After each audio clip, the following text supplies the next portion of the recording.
Welcome back to Evangelist TV. Marami pong nagtatanong na kung Diyos daw po si Jesus, bakit siya nananalangin din sa Diyos? Evangelos TV. Nananalangin po si Jesus Christ bilang tao dahil siya ay nagkatawang tao at ang kanyang pagiging tao ay wala po yang bahid ng pandaraya kahit na siya pa ay anak ng Diyos. Walang bahid ng pandaraya dahil hinubad po niya ang kanyang pagiging Diyos at siya ay nabuhay na pangkaraniwang tao. Lagi po nating tatandaan na si Hesukristo po ang katotohanan. Wala pong kasinungalingan sa kanyang kalikasan. Kaya kung siya ay nagkatawang tao, nakakaramdam, nasasaktan, nagugutom, natutulog, nauuhaw at nangangamba. Kaya po siya nananalangin dahil batid po niya ang sakripisyo na kanyang pagdadaanan. Ang hirap, ang bigat ng pagtubos sa kasalanan ng sangkatauhan. Alam po ni Jesus ang sasapitin niyang kalupitan sa kamay ng mga tao. Kaya po siya nung nananalangin, tila dugo ang kanyang pawis. Ganun po kabigat ang pagtubos na gagawin niya sa sangkatauhan. Nakakaramdam po siya ng pangamba bilang tao, subalit nanaig pa rin ang kalooban ng Diyos ang kanyang pinipili. Siya ay nananalangin dahil pagpapakita rin ito sa kanyang mga alagad kung paano manalangin at makipag-ugnayan sa Diyos. Siya po ang halimbawa ng kababaang loob.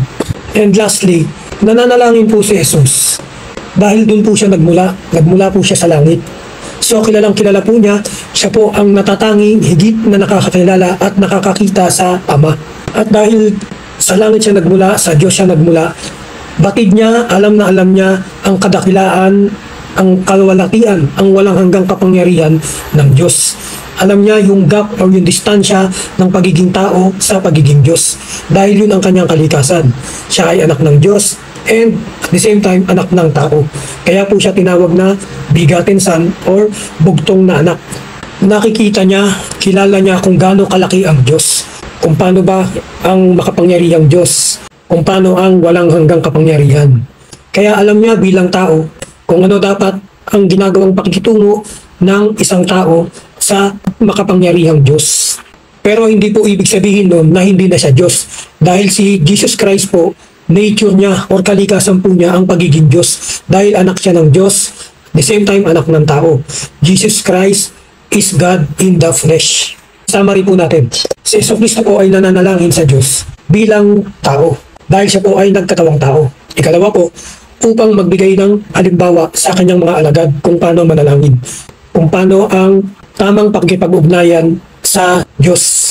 At ikatlo po, dahil nagmula po si Jesus sa langit, siya po ang higit kanino man ang nakakakilala sa Diyos kung gaano ito kadakila, kung gaano ito kamakapangyarihan, at kung paano ilulugar ang tao sa Diyos. Sa pamamagitan po ng panalangin, tayo ay nagkakaroon ng communication at relasyon sa Diyos. Maraming salamat po at huwag niyo pong kalimutan i-click ang like, share, and subscribe button para sa mga susunod pong mga video. Salamat po. Thank you and Amen.